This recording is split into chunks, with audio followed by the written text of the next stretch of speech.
Hello, my name is Shaun Wren and welcome to part 2 of this special Shaun Wren podcast, where I was able to sit and chat with Forbes film journalist Mark Hughes. If you haven't listened to part 1, you should. Mark talks about his Superman screenplays and how he got into writing for Forbes. In part 2, Mark talks about his visit to the Justice League set and news coming out from the DCU. Just so you know, the interview happened before Ben Affleck stepped down from directing the Batman. Also, the interview cuts out halfway through Mark talking about Black Adam. I do apologise, my software was unable to upload the full interview, so again I apologise to Mark and to everyone listening. But without further ado, here's part 2 of my chat with Mark Hughes. So let's talk about the DCU, something that most fans know you very well for. Yeah. And before we talk about new stuff, I want to specifically talk about the Justice League set visit. I know you probably won't be able to talk a lot about it, but I just want to know, like, how was London and the UK for you when you arrived, and your whole experience? I loved the visit because I don't know if you know this or how many fans know this, but I have family who live there. My mother's family they're in Bedford actually. So okay. When I was there, I went to visit my family, and the set visit was happening. They were doing the filming was going on. So because I was there, and because I was going to be there, I got to go ahead and stop by and and do a set visit. My main reason for my actual reason for the trip was a personal trip for a family visit. And I loved it. I had the best fish and chips I've ever had in my life. I had the best beer I've ever had in my life while I was there. It was terrific. At the Ship, by the way, in Bedford, to give them a shout out. And it was really, really good pale ale that I drank there with my family. And my cousin Stu wanted to make sure that I had a really authentic little small town pub visit and have some beer made right there in the town. And then we went and had the fish and chips. And I took a picture, and I think I posted it on social media. The fish with my fish and chips was as long as my forearm. It was this massive piece of fish, and it's just the best fish and chips ever. It was absurd how good it was. So I loved it. I loved getting to see where my mother grew up and going to the house where my mother grew, one of the several places she lived. My mother lived through the World War II and the bombing of London and of Britain. And so it was a very, very intense personal trip, and I was looking at some family history as well while I was there, related to our ancestors, and it was a wonderful experience in that regard, and being able to have that opportunity to also stop and see the Justice League set, and to be there while they were filming, and to see Batman and the Flash and Wonder Woman and Cyborg and Jim Gordon on the rooftop, with the bat signal, and it was just an amazing experience. And then Ben Affleck comes walking down off of the rooftop set, and takes his mask off and comes walking up, and it's like, how as big as the guy looks on screen, he looks twice as big in real life when he's standing in front of you, and you realize, like, he's so big and his shoulders are so broad and he's so tall that I'm not like a huge guy, but I'm not a small guy either. I'm 5'11" and I work out, and I weigh about 195 pounds, and he's standing there, and I feel like a little child or something. I mean, he's so big, and he's Batman, and he's in the suit, and he's talking to you, and he's got the mask off, so it's Bruce Wayne in the suit, and it's just this really emotional experience. And then Wonder Woman comes out to talk to us, and we're sitting there, and Wonder Woman comes over, and Gal Gadot is talking to us, and then the Flash comes over, and Cyborg, and the Flash and Cyborg are joking and goofing around with each other, and it was just a terrific experience. And we toured, of course, as I wrote, we toured the other sets, and these sets are enormous. They built a building. When you see them,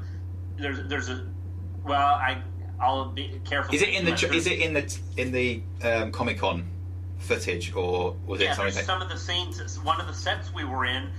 I mean, you're going to watch this movie, and it's going to completely, absolutely look like an outdoor location set with train tracks and a rundown building, and you're inside the building, and it's multi-stories, and there's Batman, the Batman's ship has crawled up the side of it. All this stuff, and it's a set. Yeah. And the bricks, the bricks are foam rubber, and it's incredible how much detail goes into it and how believable it is. It was just a terrific experience. Yeah. So I just want to ask, what was the mood amongst you, the journos you were with before the visit? Before you went on set, did you interact with your fellow colleagues? Yeah, I talked to a lot of people while I was there, and it was it was very interesting. It was very fun. There was a lot of debates because, of course, realistically, there had been a lot of negative reaction from the press and from bloggers to Batman versus Superman. And the set visit invited a lot of those folks over, actually, to try to extend a hand and say, look, we want to show you that we heard what everyone was saying and that we paid attention and that we're not just winging it here. We've gone to a lot. We have really took time to get this right, and we want you to see what we're doing and see why we're confident. And even, he's a pariah now, but even Devin, came out of the set visit. He still had his reservations about things, but he came away saying he was impressed and that he was more hopeful than he expected to be. And that should tell you a lot, because this guy said that the DCU just doesn't seem to be for him, frankly, and he was very negative about the whole approach. So if one of the people who really disliked Batman versus Superman so much and has been completely not a fan of the DCU tells you, I was there, there's certain things that bug me or whatever, and we have to wait and see, but I'm more hopeful and willing to give them benefit of the doubt now, that should tell you something about what he experienced. We had an interesting conversation and debate during dinner one night before we went over to the set. We were all sitting around talking and about whether Batman v Superman was cinematic or not, and what does it take to be, what does cinematic mean. And I was surprised at some of the opinions being expressed, and I'll leave it at that, but I certainly didn't agree with them.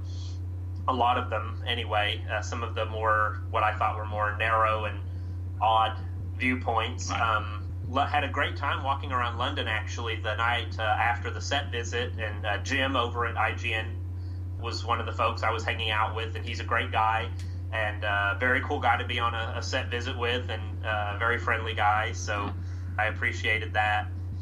And yeah, it was a terrific experience, just all around. So were you like a kid in a sweet shop when you got on set? Were you that 7-year-old who read that first Batman comic book, and as you said, when you saw Ben Affleck as coming down to you as Batman, and you saw him in his costume, was that like a flashback to when you first read that comic book? Yeah, it was a really interesting. Is that I was simultaneously that little kid and that pure joy that you get when you're, oh my God, because this is as much as I love Batman, I never met any of the other on-screen Batman actors in person, especially not in costume, of course, but I was, on the one hand, there's that giddiness and that sense of childlike awe, and then on the other hand, there's the teenage me who, for a long time, the comics just, the 70s comics really resonated with me, but something in the early 80s, just a lot of things were kind of hit or miss or whatever, and I kind of lost touch with it.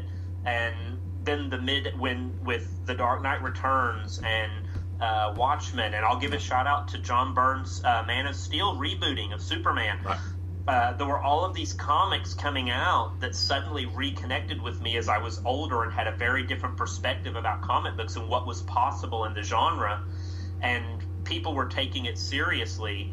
And we'd had Superman the movie in the late 70s, which is one of my all-time favorite films, and was just really, you talk about childlike wonder, that was just an amazing experience.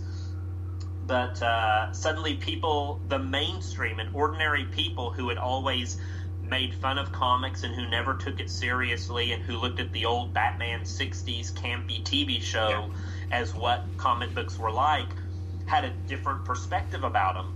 And my perspective changed a lot as well. And when the comic books were kind of finally moving into a different direction. Not to say there weren't people doing that in the past, obviously. Steve Englehart and Denny O'Neil and so many other people had already were doing great storytelling in the 70s. But there was something different about what was happening in the mid and late 80s in comic books. And part of that was, I realized, was my perspective shifting into a more mature outlook. And I was looking at comics and I was seeing how they represented real life themes and issues in the world around me in a very different way than I could perceive when I was a child. So I'm standing there at the set and I'm feeling that like the kid, but I'm also feeling like that me at the moment when comic books, something shifted and changed so in society and within me. And then the adult me who can look at all of this and take that childlike perspective and that youthful, renewed interest in new, more mature perspective, and then looking at that and distilling it through me today as an adult who has watched this genre, not just the comics in print but in film, and has watched film and cinema change over the years as well. And I'm standing on a set with the Justice League, you know, and talking to them. It was a wonderful, wonderful experience just all around, and it spoke to me at so many different stages of my life. Yeah. Did everyone fall in love with Gal the minute that they saw her? Because I would. I think I'll just fall into a puddle of tears. Yeah, it was. I'll say, you don't really get the full sense of how tall and how big and how much she. I mean, when she came walking up, it was Wonder Woman. Yeah. I don't say that as hyperbole, or there are people who don't like the DCU and just assume anyone who says anything positive is shilling or whatever, and it's just it's a bunch of nonsense. It really, when she walked up, it was like, this is not whatever the best cosplay you've ever seen doesn't remotely hold up to what it's like to watch someone who walks up and just immediately the first thing you're thinking is like, this is Wonder Woman. And she was intimidating, and she looked like Wonder Woman come to life, and she seemed so comfortable in the character. It was like, I watched and I grew up watching the Wonder Woman TV show, but it was not remotely the same at all as what it's like in person to see Wonder Woman come with the armor, and that this is a warrior walking up like that. It was really terrific, and we didn't know it was going to happen. No. And she just comes out, and we're sitting there, and she just comes walking over to us, and with that, you get that dawning realization that she's not just walking by; she's coming over to talk and to hang out. So, it was really, really terrific, and she was very good-natured, and she was so excited about it and so excited to talk about it. That was one thing that you really got a sense of how everywhere that you went, it wasn't just when the press walked in. You could see at a distance, and you could see as we left, and you could see as we rounded corners how much enthusiasm and the energy level was so high on the set. It was constantly like that. So, it's one of the reasons that I feel very confident about the film is that when you see so many people involved in a production that are that positive and that excited for what they're doing, and that are eagerly like, we got to get back, and are running back and getting into position, and everybody's having such a good time, and that excitement that like, we're really doing this. This is the Justice League. The comic books are coming to life now. It was quite a thrilling experience. Yeah. And did meeting her in person in costume give you more hope for the solo film coming out? Yeah, I was already. Oh yeah, obviously. I'll be very, very blunt. When the casting was happening for Wonder Woman, and when I heard the casting announcement, after having heard who they had also considered and having had my own opinions about the casting, I was initially very uncertain. I was like, look, I want to trust them, but also I was kind of in a wait-and-see mode. Yeah. And then when I saw Batman vs. Superman, I felt very confident in Gadot's performance. There was a kind of the scenes with Bruce Wayne where she just seems so tired of him and is just treating him like, she seems like a 150-year-old woman who's just like having to put up with these kids, and it seemed like an elderly person who's listening to a teenager, that the teenager thinks that they're so grown up now and that they're still just a child in the eyes of this person. She had that kind of perspective, and that you guys are not remotely impressing me. Your big Kryptonian monster is not, I kick ass on things like this all the time. Yeah. This is a Saturday for me kind of attitude.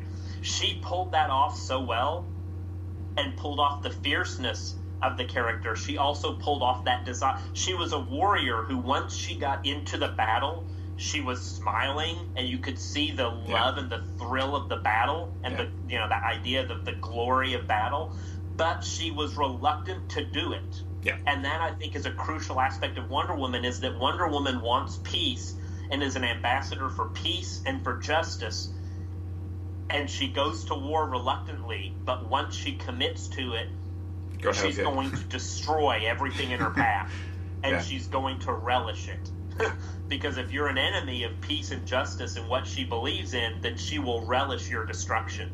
And that's what Gadot really got across to me in that short period of time on screen in Batman v Superman. Yeah. That mixture of reluctance, the reluctant warrior, and the committed, loyal warrior who is just in the thrill of battle.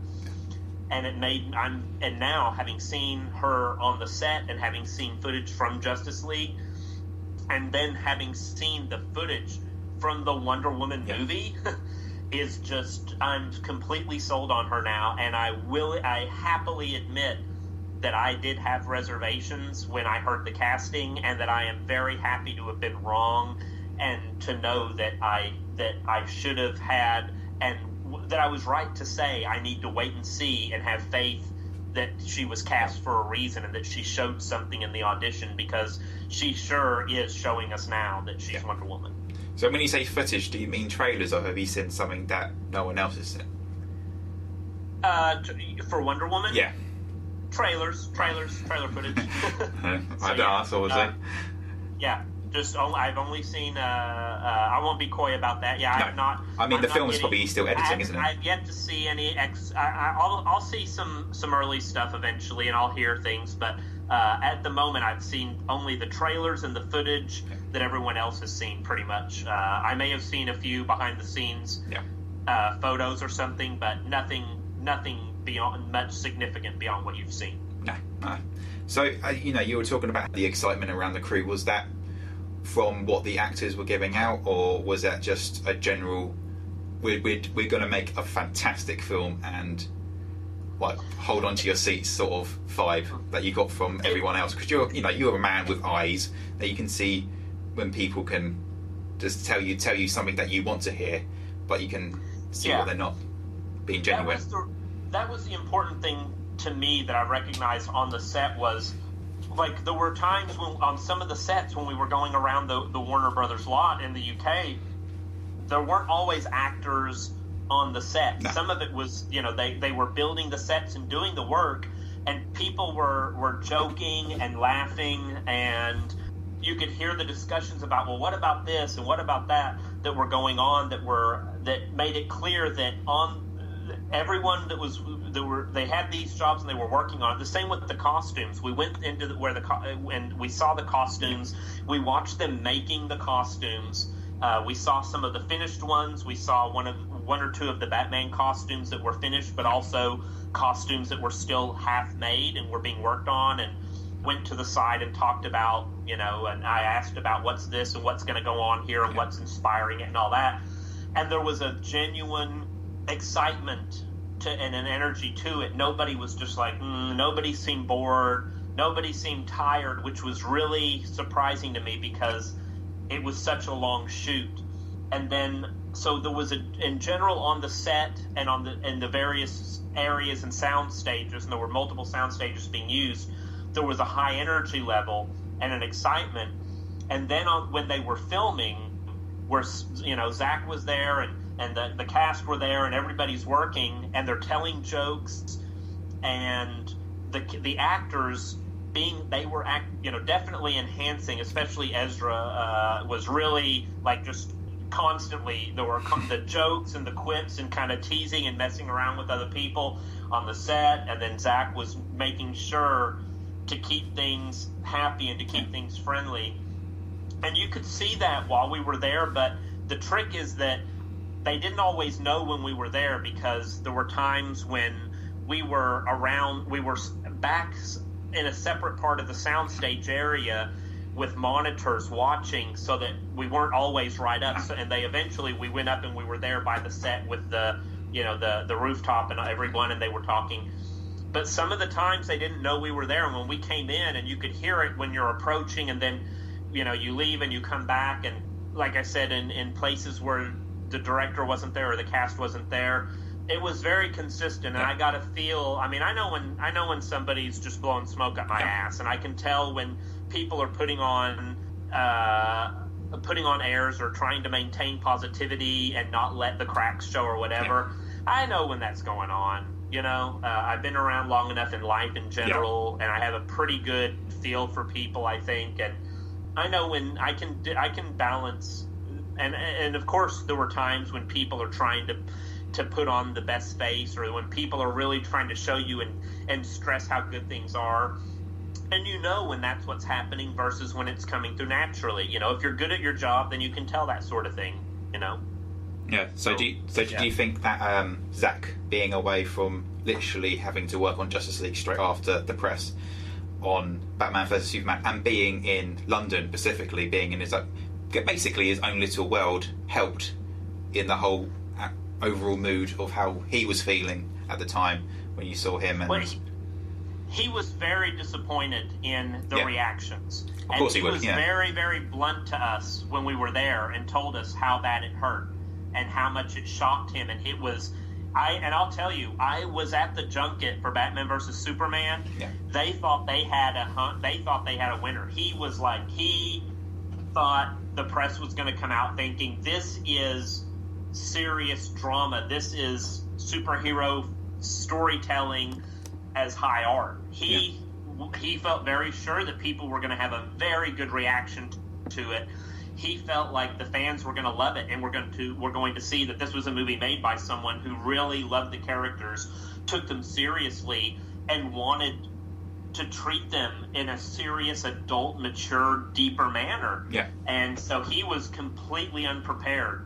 He had and you could see it. My interview with him at the time, he thought everybody. I'll tell you what my feeling when I walked out of that interview, and it was a long interview. I felt like he was in his mind thinking everybody that complained about me and what happened in Man of Steel is going to eat crow and have to stand up and apologize after they see this movie. He felt confident in it. And so he was very hurt, I think, by the negative reactions. But I also think he took it very much because he's a fan and because he was trying and thought he was making something people were going to love. He took it to heart. And instead of that pain making him just upset and just want to go off and just ignore everybody, he listened to it. He subjected himself to that pain and to those questions. And he sat down and talked with the producers and with the studio about what had to happen and what had to change and why. And, he told us that, I feel like a lot of the complaints missed what I was trying to do, but I have to accept it and recognize that means for whatever reason, it didn't connect with people. People want something else and expect something else. We were already going to take things in a certain direction. This was the darkness before the dawn, so to speak. But now the dawn was already coming, and I understand the time to do so much deconstruction has passed, and it's time to reconstruct them now. And we've opened them up and laid them bare. Let's put it back together in a different way. And I think you're right that being able to go somewhere else and focus on this story and having very clear, obvious ideas about what needed to be done, what people complained about, and what to do about it was an enormous help. Yeah. On the one hand, having such intense criticism and specific complaints is, it hurts and it's painful, but it does give you a very easy roadmap to look at where you're going and say, okay, how do we need to make sure that our course correction handles all of this, remains true to our vision, while also remaining true to the vision that people are hoping for in these films. Yeah. So I just want to ask, I saw some reports saying that you went into like a concept room where they had like a lot of drawings. Oh yeah. One of like, did you ever see concepts of Steppenwolf and how he would look, or can't you say? I can't. There was some concept art. Yeah, I can't really say a whole lot more than that. But yeah, there was concept art of that. I'm reluctant. I know some of the people. I'm sure there were some set visits where people kind of went a little into more detail and let the cat out of the bag on some of that stuff. So I don't want to do that. No. But yeah, we saw there was Steppenwolf was there, and there was concept art for him. The room, it was a very large, long room. It also had props. There were prop tables in there as well, and the walls were covered. All the walls, all the way around the room, were covered in the concept art, and it was glorious, beautiful. I mean, it's comic book come to life stuff. So yeah, it was amazing. I mean, you're going to see Atlantis. You're going to see. I don't even want to say everything, but you're going to see a lot of different worlds and a lot of history of all these places, and the history of all these characters and the different worlds they come from, not only on Earth. So you'll see a lot. Did Zack and James Wan talk about how Atlantis looked? Did they say anything about that? Because I'm guessing because James Wan's directing Aquaman, he has an ultimate say of how he wants his Atlantis to look. There was concept art, so we saw concept art of Atlantis. Okay. So I'll say that I'll tell you, actually, I guess I don't think there's any gag order on this at this point. It's been long enough for the set visits. If you can imagine Game of Thrones, right, set in the future, kind of with an Avatar feel to it, like the blue, you know what I mean? Yeah. Kind of the bluish and the alien kind of stuff. But if you could imagine if the world of Avatar had been based on a futuristic version of Game of Thrones, essentially, then that's kind of what it looked like. There was a lot of shell and underwater kind of themes to some of the stuff, and that's there, and the costumes and everything. But generally speaking, yeah, that's the best thing that's what I would compare it to. Is it reminded me the concept art. I don't know if the screen translation will be based on all that. Yeah. The concept art from Justice League looks like kind of like Game of Thrones filtered through the world of Avatar. That's how I would describe it. Okay, brilliant. Sounds amazing. Really? Yeah. It looked amazing. Yeah, I can imagine. So let's talk about a few news stories that came out. Like, first of all, were you surprised by David Ayer's frank reaction to Suicide Squad?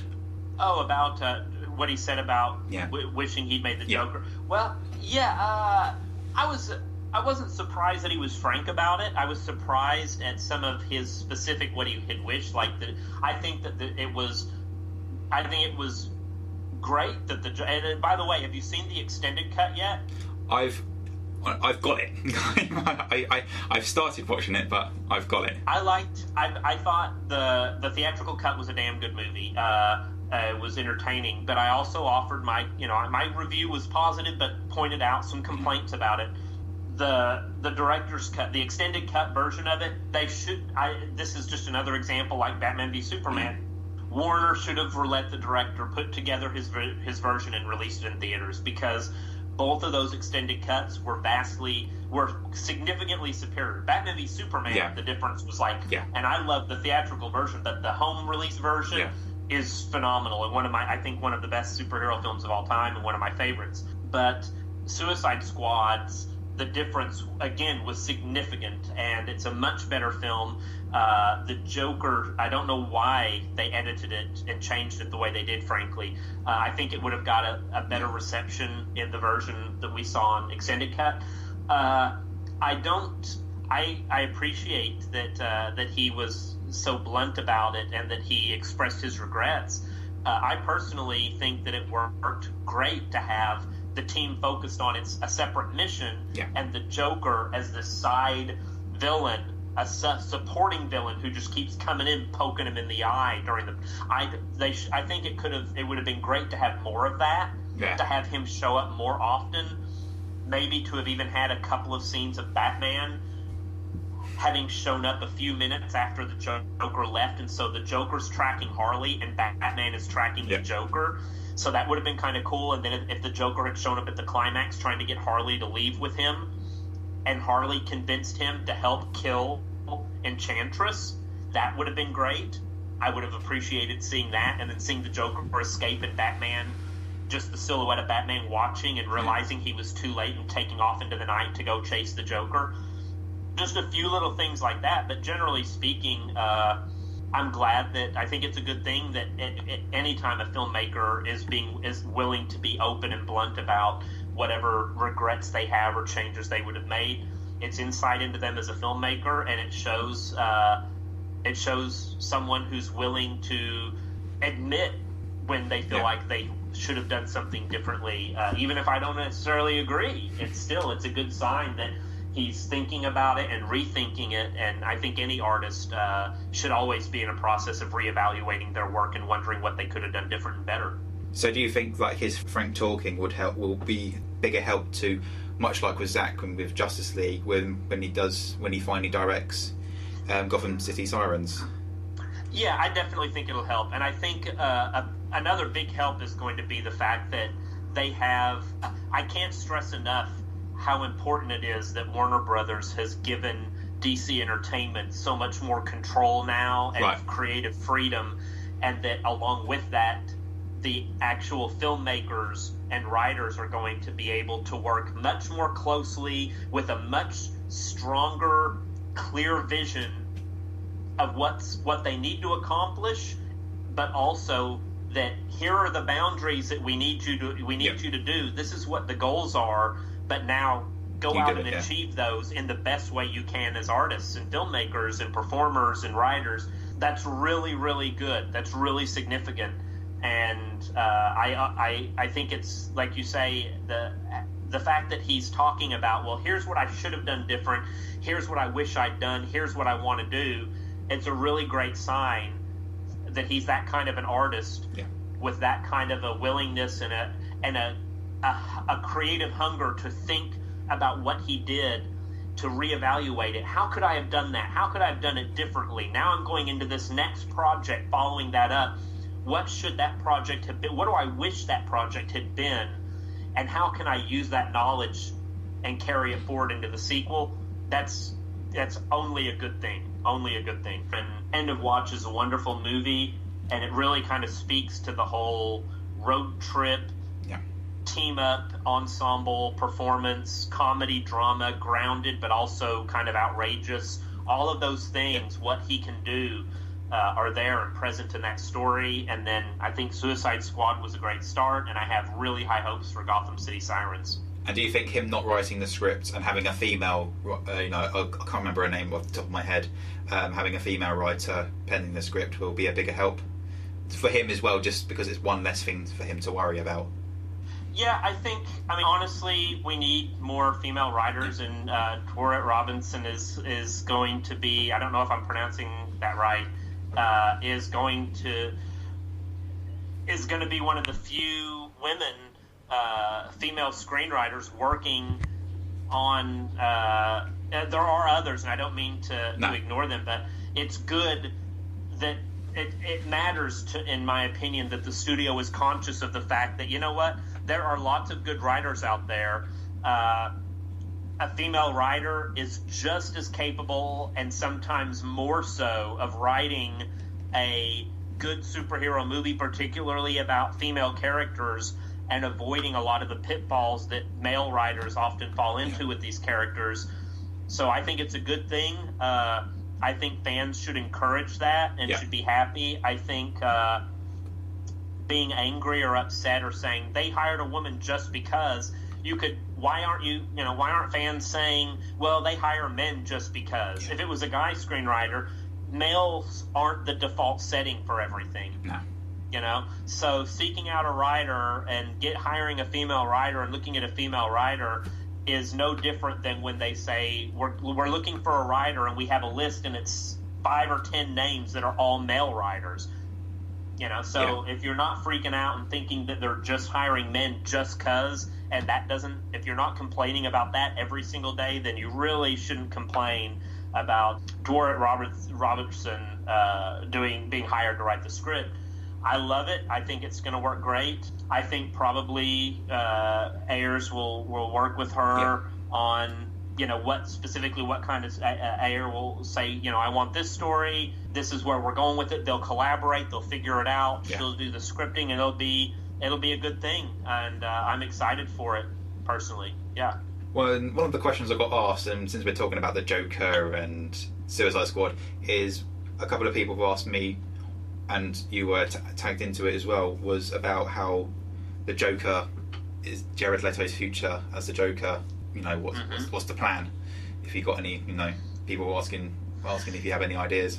What I'll say, and again, this gets back to what I was mentioned earlier, that I hear rumors, I hear whispers about stuff, and I don't really at this point I don't want to get into saying stuff because I don't want to spread rumors, and then I say something. I've had tweets that get taken and turned into stories. I've seen. The story exaggerates it, and then there's some. Then you go over to Superhero Hype's message boards, and people are like, "Look, they trust that story. They didn't see the original tweet, and they're discussing it, and they're worried about it, and things can happen like that, and it's." And I don't think that's fair to those fans or to the people that are having these discussions. So I don't want to just put out there rumors that I'm not even comfortable, getting into in detail. But I'll say this: my personal expectation is that Jared Leto is going to return as the Joker, that we're going to see him in more than one film as the Joker, reprising his role, and that those conversations and negotiations are probably either have already taken place, are ongoing, or are going to be underway very soon. Yeah. That's what I'll say about that. And most likely, my guess is that conversations already took place, probably some finalizing going on. I think he's going to come back. I think he was just upset that he put so much into his performance as the Joker in Suicide Squad, and that only a portion of it made it to theaters. But the extended cut went a long way toward showing everybody that entire performance and what he was capable of. And he has ideas about where to go with that in the future. And I think the prospect of coming back and giving people something that's going to even blow people's minds more, and that's the prospect of making a movie with Ben Affleck directing and writing it, the idea of I'm going to play the Joker and this award-winning screenwriter is going to write it and is going to direct me in that role, and I'm going to have a much bigger, I think if that happens, hypothetically, and I've been open about the fact that I've heard the Joker was intended, at least early on, the assumption was that the Joker would appear in a Batman movie. So I think for someone like Jared Leto, who takes his work very seriously and who really is conscious of the legacy of this character and how many, Cesar Romero, Jack Nicholson, Heath Ledger, Mark Hamill, the names that have been attached to this character have been so great. And now Oscar winner, Jared Leto has played the Joker, and the idea of being really the first actor in cinema to reprise the Joker and play him more than once on the big screen, that's something that I think appeals to someone like Jared Leto. I would hope it does, and I'm confident that they'll work it out. But whether it's Jared Leto or someone else, the Joker's coming back. The Joker's going to be in more movies, and you'll see him. I'm guessing you'll see him at least twice between now and 2019. So, 17, 18? So, in the next 3 or 4 years, you're going to see the Joker in at least 2 more movies, I'm guessing. And I assume Jared Leto is going to play him, and I certainly hope he does. Yeah, so, I'll give some, I'm more than welcome to give people second chances, and people deserve a chance to prove themselves to everyone else. Yeah. Yeah, I agree. Totally agree. So I want to let's talk about the upcoming slate, as it were. So this year we got Wonder Woman, Justice League. Do you expect 2 other films in 2018? Or do you just expect it to be Aquaman and then have 2019 to be the year of DC and have like The Flash, Gotham City Sirens, The Batman all come out and just go bang?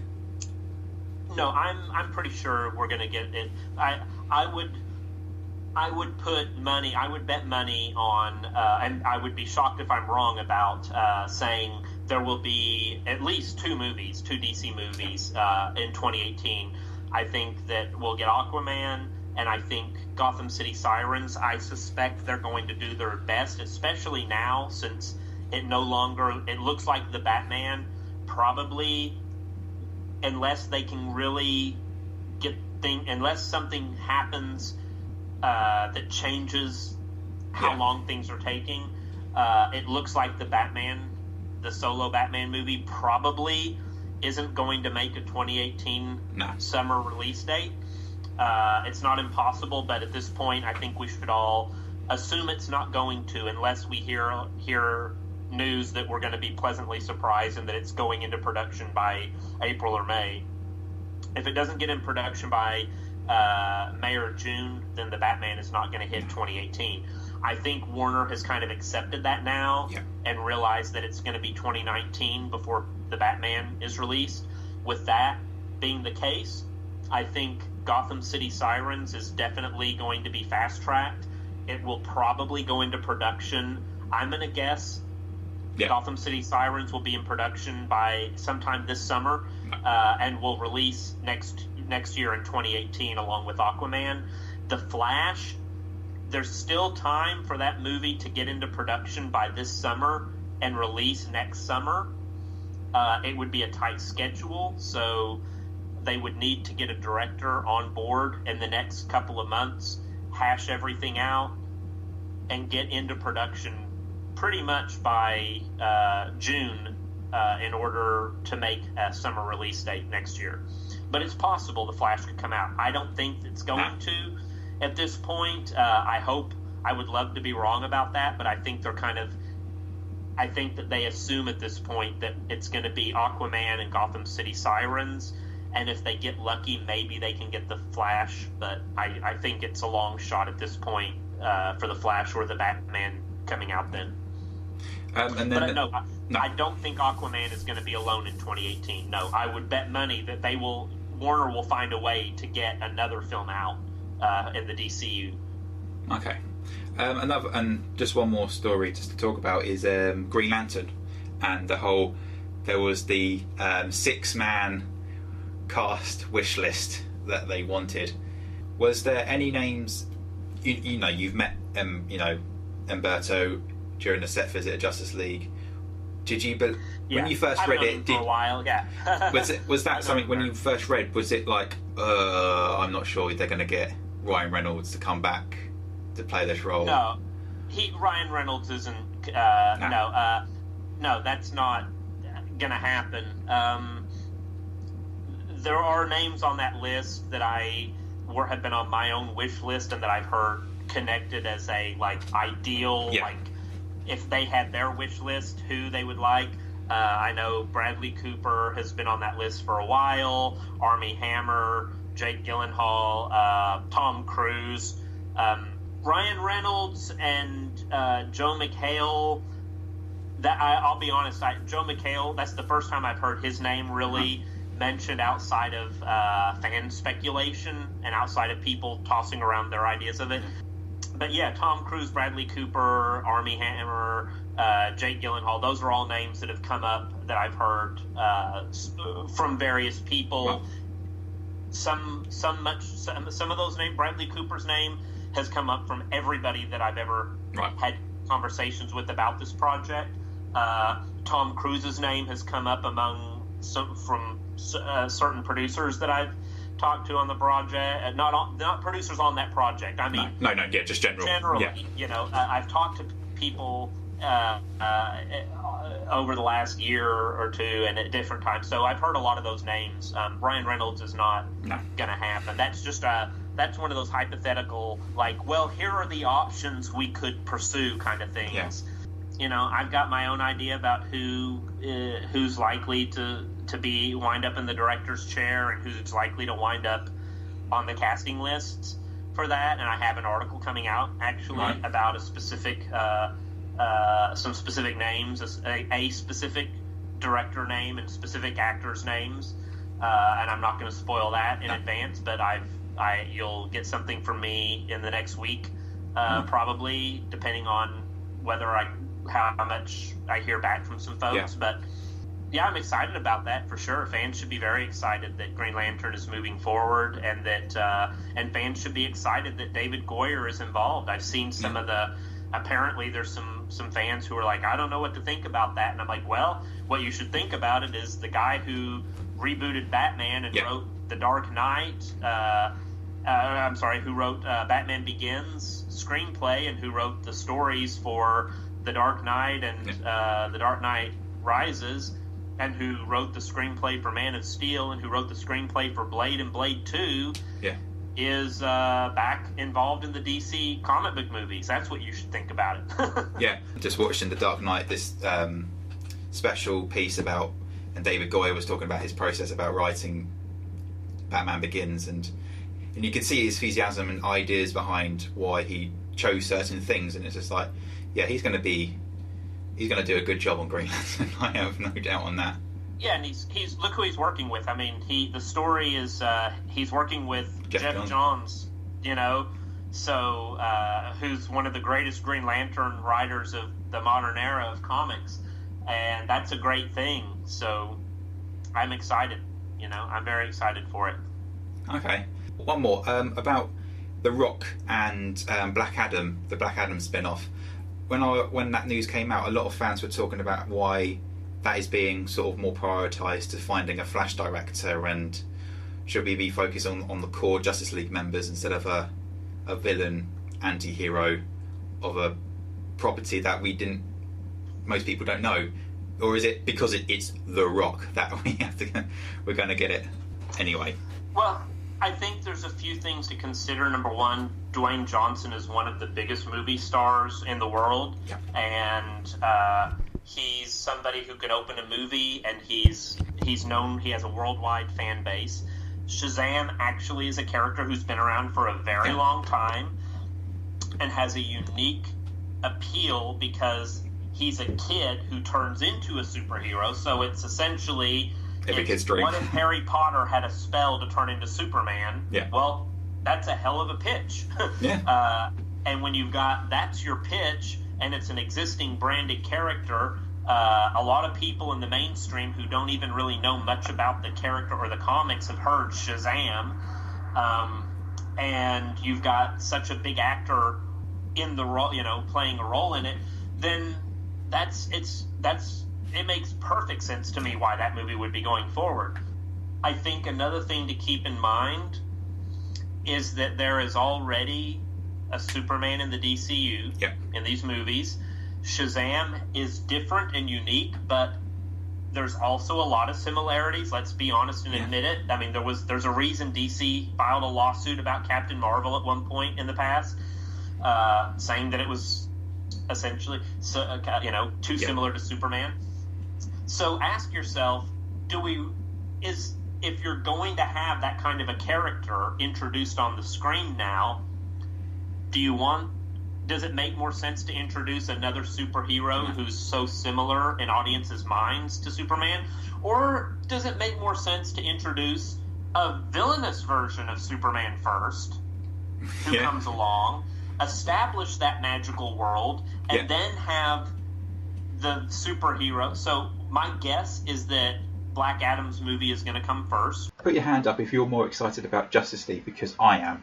After hearing what Mark said about that set visit, I cannot wait, especially seeing what Atlantis looks like if it is what Mark has been describing. Again, I would like to apologise to Mark and to everyone listening about the audio just cutting out. There was nothing I could have done to restore that last few minutes of the interview. but I'm hoping that the news about the Justice League set visit balanced it out for you. Anyway, if you want to keep up with Mark's articles and what he's got coming up, follow him on Twitter at Mark Hughes Films. Also follow me on Twitter at Shaun_Wren and on Facebook at the Shaun Wren blog. Thank you for listening. Have a great week. Goodbye.